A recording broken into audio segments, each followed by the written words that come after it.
All birds find shelter during rain, but eagles avoid rain by flying above the clouds. Problems are common, but attitude makes a difference. ये बात कही है महान भारतीय वैज्ञानिक और हमारे भूतपूर्व राष्ट्रपति डॉक्टर एपीजे अब्दुल कलाम जी ने। उनके कहने का अर्थ यह है कि तूफानों से डरकर सारे पंछी जब अपने घोंसले में चले जाते हैं, तब बाज ही एक ऐसा पंछी होता है जो बादलों के ऊपर उड़ के अपनी उड़ान जारी रखता है। सबके जीवन में मुश्किलें आती हैं, लेकिन उन मुश्किलों को देखने का आपका नजरिया ही आपको जीवन में आगे ले जाता है। और बाज की तरह अलग नजरिया रखने वाले लोगों के लिए धरती मां के प्रति अपना कर्तव्य निभाने का ये सुनहरा मौका है। रिन्यूएबल ऑयल और गैस के क्षेत्र में आपका स्वागत है। यहां आपके पास $1 ट्रिलियन बायोफ्यूल इंडस्ट्री की सबसे उन्नत तीसरी और चौथी पीढ़ी के टेक्नोलॉजी के साथ उद्योजक बनने का एक सुनहरा मौका आया है। आइए सबसे पहले हम ये जान लेते हैं कि इस इंडस्ट्री की आवश्यकता क्यों है। ग्लोबल वार्मिंग या वैश्विक तापमान इस दुनिया की सबसे बड़ी समस्या है।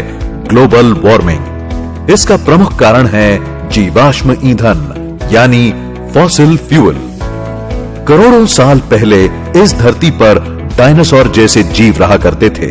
तब इस धरती पर कहीं अंतरिक्ष से एक उल्का आकर टकराई और पूरी धरती पर भूकंप और सुनामी फैला दी। इस महाप्रलय की वजह से सारे प्राणी और वनस्पतियों का विनाश हो गया और वे सारे धरती में समा गए। धरती के अंदरूनी भाग के बढ़ते दबाव और तापमान की वजह से इन जीवाश्मों का रूपांतर हुआ क्रूड ऑयल और क्रूड गैस में। इन चीजों को धरती से ऑयल वेल के द्वारा निकाला जाता है। क्रूड ऑयल को प्रोसेस करके उससे पेट्रोल, डीजल, गैस जैसे कई चीजें बनाई जाती हैं। इन सारी चीजों का इस्तेमाल हम रोजमर्रा की गतिविधियों में करते हैं और इसके कारण ग्लोबल वार्मिंग की समस्या बढ़ती जा रही है।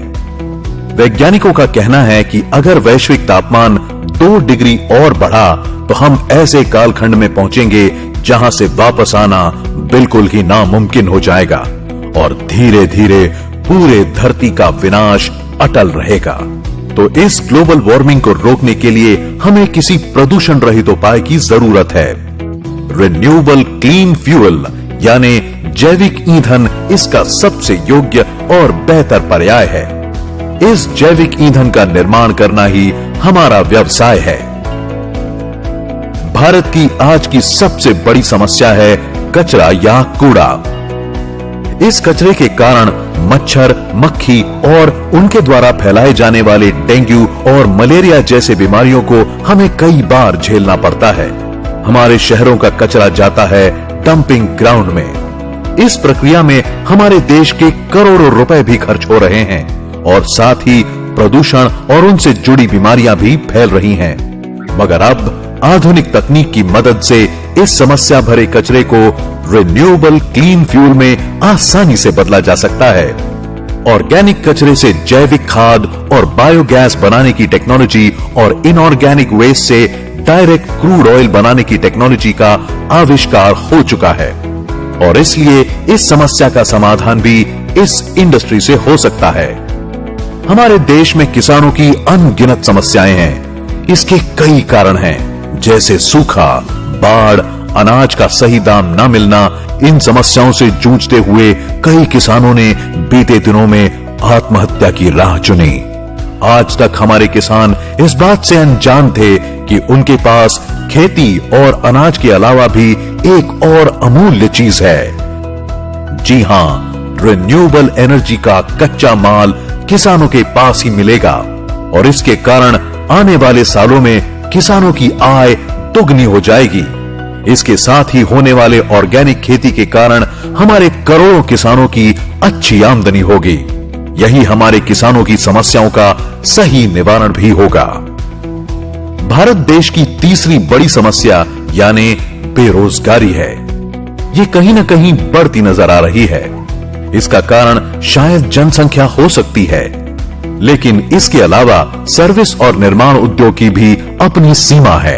इन उद्योगों में इतनी क्षमता नहीं है कि सारे लोगों को रोजगार दे सकें। आधुनिक मशीनों की वजह से काम करने वाले लोगों की जरूरत कम महसूस होती है। वहीं दूसरी ओर डिग्री प्राप्त करके लोग नौकरी की तलाश में निकल पड़े हैं। अब हाल ये है कि लोग ज्यादा हैं और नौकरियां कम। इस समस्या का समाधान क्या है? दरअसल हमें चाहिए एक नई इंडस्ट्री, एक नया उद्योग। वो जरूरी इंडस्ट्री रिन्यूएबल फ्यूल इंडस्ट्री होने जा रही है, क्योंकि ये इंडस्ट्री भारत में अभी पूर्ण रूप से विकसित नहीं है और अब इस इंडस्ट्री के कारण भारत में करोड़ों लोगों को रोजगार उपलब्ध होगा और इस उद्योग के कारण हमारे युवा एमबीए, सीए, इंजीनियर, टेक्नीशियन और अनेक मजदूरों को रोजगार मिलेगा। भारत की चौथी समस्या है हमारी आर्थिक स्थिति और विदेशी मुद्राओं का मूल्यांकन। देश की आजादी के समय $1 का मूल्य भारतीय ₹1 हुआ करता था, लेकिन आज की परिस्थिति इतनी बदली है कि $1 का मूल्य आज 70 से 80 भारतीय रुपए हो गए हैं। ये क्यों हुआ? इतना फर्क क्यों? क्योंकि हमारे ईंधन की जरूरत ज्यादा है। हमारी जरूरत का 80% ईंधन हम बाहरी देशों से आयात करते हैं। इसी खरीद में हर साल भारत करीब 8 लाख करोड़ खर्च कर देता है। अगर यही 8 लाख करोड़ रुपए भारत में ही रहकर देश की अर्थव्यवस्था में घूमे तो हमारी जीडीपी में 100 लाख करोड़ रुपए बढ़ जाएंगे। इस तरह हमारा फॉरेन एक्सचेंज बच जाएगा और भारत का कई गुना आर्थिक विकास होगा।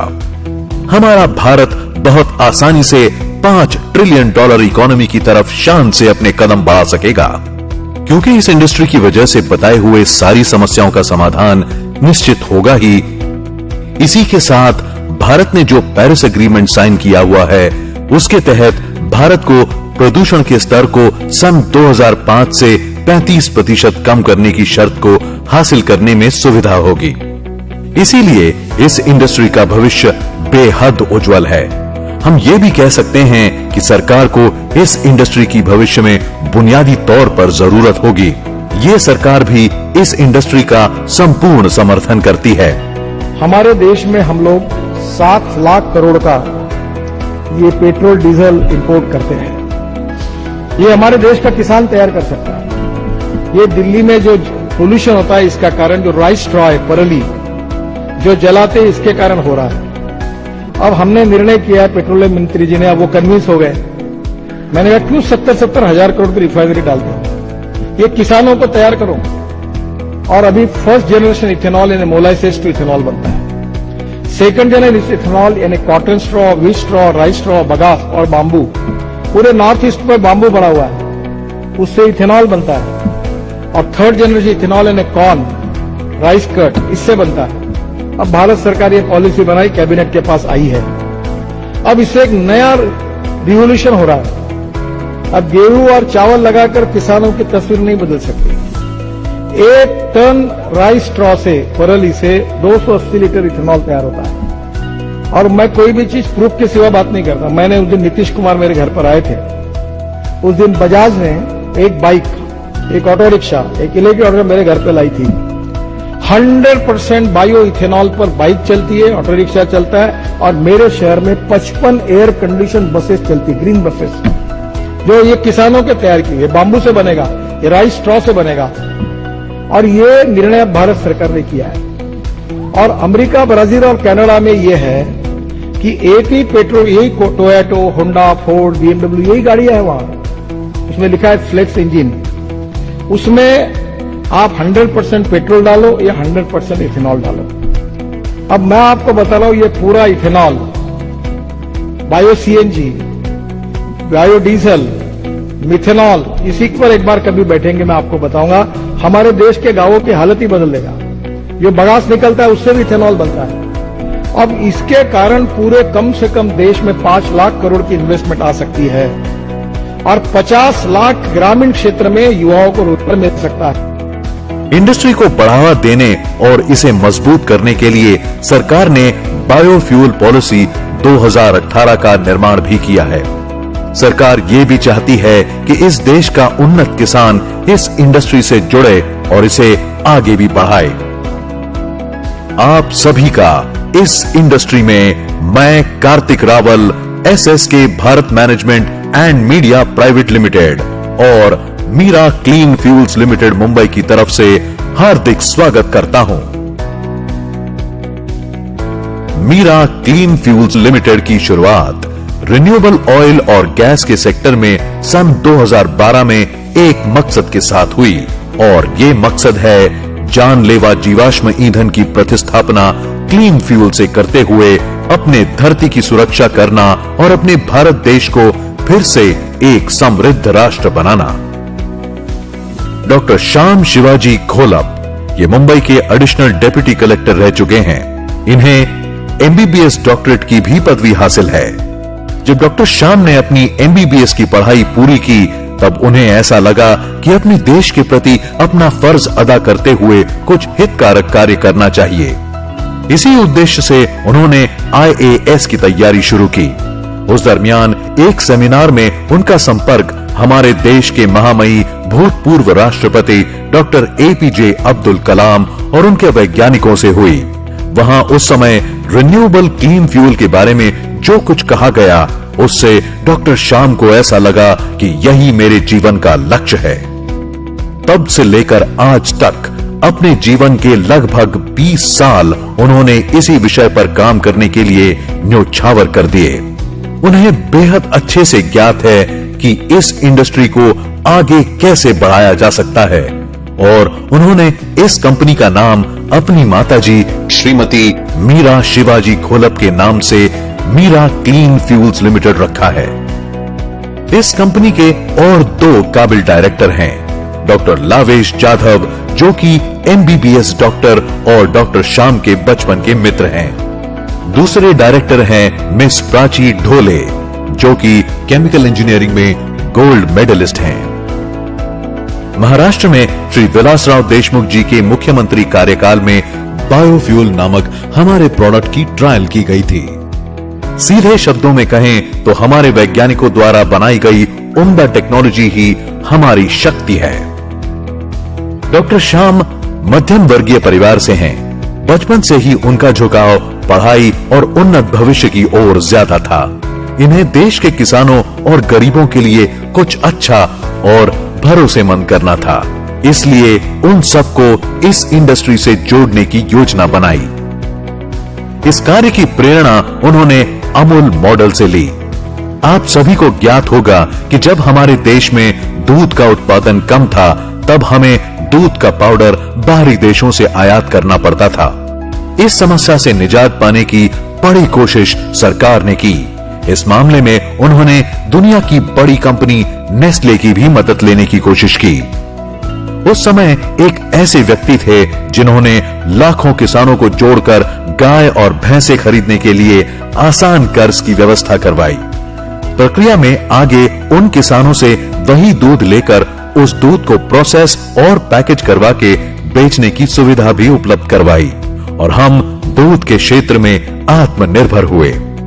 इस क्रांतिकारी योजना को व्हाइट रेवोल्यूशन या मिल्क रेवोल्यूशन कहा जाता है।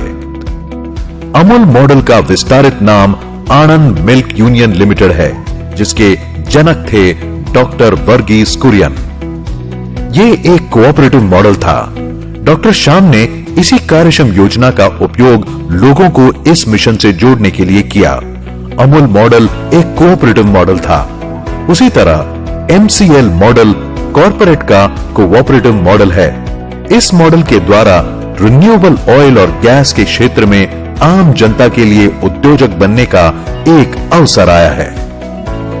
MCL के पास अपने भारतीय वैज्ञानिकों के द्वारा विकसित विश्व की सबसे आधुनिक 4 स्टेज डाइजेस्टर टेक्नोलॉजी उपलब्ध है। इस टेक्नोलॉजी को लेकर MCL भारत भर हर तहसील में एक प्रोजेक्ट लगाने जा रहा है। इस प्रोजेक्ट का नाम है MCL बायोफ्यूल एस्टेट। इस परियोजना में खेती के वेस्ट जैसे पराली और बाकी उत्पाद organic waste, kitchen waste, hotel waste इत्यादि का रॉ मटेरियल की तौर पर इस्तेमाल किया जाता है, मगर ये सारा वेस्ट आवश्यक मात्रा में उपलब्ध होना बड़ा कठिन है। इसीलिए हमारा मुख्य रॉ मटेरियल होगा नेपियर ग्रास, जिसकी खेती उस तहसील के किसानों के द्वारा की जाएगी। एक साल में 1 एकड़ पर 150 से 250 टन नेपियर घास उगाई जा सकती है। इसे एक बार लगाने के बाद फिर 5 से 8 साल तक वापस नहीं लगाना पड़ता है। पहली कटाई 3 महीने बाद और फिर हर 1.5 से 2 महीने में कटाई की जा सकती है। यह हमारा मुख्य रॉ मटेरियल होगा। इसके कारण कई किसानों को लाभ होगा। हमारे देश में पेस्टिसाइड, यूरिया जैसे अनेक केमिकल की मदद से खेती की जाती है। इन केमिकल की वजह से हमारे जमीनों की उत्पाद क्षमता बेहद घटी है तथा इन केमिकल के कारण कैंसर जैसी बीमारियां आज घर घर में फैली हैं। इस समस्या का समाधान करते हुए MCL हर तहसील में ऑर्गेनिक खेती को प्रोत्साहन देना चाहती है। खेती के लिए उपयुक्त जैविक खाद, बीज और जैविक पेस्टिसाइड ये किसानों को MCL के द्वारा दिया जाएगा। इतना ही नहीं बल्कि किसानों के द्वारा किए गए उत्पादों को MCL द्वारा मार्केटिंग करने की व्यवस्था भी की जाएगी। MCL द्वारा लगाए जाने वाले बायोफ्यूल फैक्ट्री में रोजाना 10 टन बायो CNG और 15 टन खाद का निर्माण किया जाएगा। इस फैक्ट्री की सालाना आय 10 करोड़ से अधिक आंकी जा रही है। MCL का मकसद है सामान्य जनता की आय बढ़ाना। इसीलिए इस प्रोजेक्ट में उस तहसील के किसी व्यक्ति को 10% का पार्टनर बनने का मौका दिया जाता है। इस कार्य के लिए लगने वाली टेक्नोलॉजी और फाइनेंस की व्यवस्था MCL के द्वारा की जाती है। इस फैक्ट्री में हिस्सेदार होने के इच्छुक व्यक्ति को 4 कार्य करने होते हैं। जिस व्यक्ति को MCL में पार्टनरशिप लेनी हो, उन्हें कंपनी में 10 लाख रुपए जॉइंट वेंचर के रूप में जमा करने होंगे। वे चाहें तो उन पैसों के बदले MCL के प्रमोटर कोटा शेयर भी ले सकते हैं। इस प्रोजेक्ट के लिए आवश्यक 10 एकड़ जमीन और फैक्ट्री के लिए लगने वाली सारी अनुमति भी उद्योजकों को ही हासिल करनी होगी और उसके लिए लगने वाला सारा खर्च भी उद्योजकों को खुद को करना होगा। इस कार्य के लिए उन्हें संपूर्ण मार्गदर्शन एवं सहयोग कंपनी की ओर से दिया जाएगा। क्योंकि कंपनी का मूल उद्देश्य हमारे किसानों का जीवन स्तर सुधारना है, इसलिए हमारे तालुका उद्योजक को इस तहसील में एक FPO यानी फार्मर प्रोड्यूसर ऑर्गेनाइजेशन, जिसे हम MPO मतलब MCL प्रोड्यूसर ऑर्गेनाइजेशन कहते हैं, ये स्थापित कर उसमें 10,000 किसानों को शामिल कर उन्हें सक्रिय करना होगा। MCL के द्वारा इन किसानों को इस MPO के तहत कई लाभ मिलते हैं, जैसे डिविडेंड, रोजगार, biomass farming contract, organic farming contract, discount card, taluka factory में हिस्सेदारी और इन सब से अधिक हर साल MCL फैक्ट्री के द्वारा 20% मुनाफा उस तहसील की भलाई के लिए आजीवन खर्च किया जाएगा। इन पैसों का इस्तेमाल पानी की समस्या दूर करने के लिए, स्वास्थ्य समस्याएं दूर करने के लिए, हर ग्राम पंचायत में पुस्तकालय बनाने के लिए, अच्छे स्कूल, कॉलेज और रास्ते बनाने के लिए, यानी उस तहसील को जो भी आवश्यकता होगी उसे पूरा करने के लिए किया जाएगा। MCL हर ग्राम पंचायत में एक सेंटर डेवलप करती है। इस सेंटर को हम MVP प्रोजेक्ट कहते हैं। इस प्रोजेक्ट में MCL की आवश्यकताओं अनुसार जो भी जरूरत हो, जैसे कि training seminar, meeting, raw material की खरीद और प्रोसेस, ऑर्गेनिक खेती करवाना, MCL के जैविक खाद और अन्य उत्पादों को किसानों तक पहुंचाना, ये सारे कार्य किए जाएंगे। ऐसे MVP सेंटर को बुक करने के लिए 1.5 लाख रुपए जॉइंट वेंचर के रूप में MCL को देने होंगे। अगर वो व्यक्ति चाहे तो उन पैसों से वो MCL के प्रमोटर कोटा शेयर भी ले सकता है। उस व्यक्ति को 1 हेक्टेयर जमीन की व्यवस्था करनी होगी, जिससे आधा एकड़ जमीन में सेंटर विकसित होगा और 2 एकड़ में नेपियर घास लगाई जाएगी, जिसे MCL खुद खरीदेगी। इसके अलावा इस सेंटर पे आधे एकड़ जमीन का तार कंपाउंड ग्राम पंचायत की NOC बिजली और पानी की व्यवस्था उसे करनी होगी। और जो व्यक्ति ये सारा कार्य करेगा वो व्यक्ति एमसीएल की उस तहसील सेंटर का पार्टनर बनेगा। उस व्यक्ति को एक अच्छी आय और सुखी भविष्य प्राप्त होगा। सही मायनों में ये 2 साल की मेहनत और 2 पीढ़ियों का सुनहरा भविष्य हो सकता है। और अगर कोई सेल्फ हेल्प ग्रुप या एमवीपी प्रोजेक्ट लेना चाहे तो ऐसे एसएचजी को यहाँ प्रोजेक्ट फ्री में देने की व्यवस्था भी है। और ऐसे एमवीपी प्रोजेक्ट वालों को उस ग्राम पंचायत के 200 से 300 किसानों को हमारे एमपीओ से जोड़ने का कार्य करना होगा। पूरे भारत में 5,500 तहसील में यह प्रोजेक्ट किया जा सकता है, जिसमें 500 तहसील ने यह प्रोजेक्ट पहले ही बुक कर लिया है। एमसीएल की पॉलिसी के अनुसार एक तहसील में से किसी एक व्यक्ति को ही चुना जा सकता है। अगर आप इससे जुड़ना चाहें और आप अपने तहसील में यह प्रोजेक्ट करना चाहें तो तुरंत हमसे संपर्क करें। तो दोस्तों, आइए हम सब मिलकर हमारी तहसील को एक स्वयं पूर्ण राज्य बनाते हैं।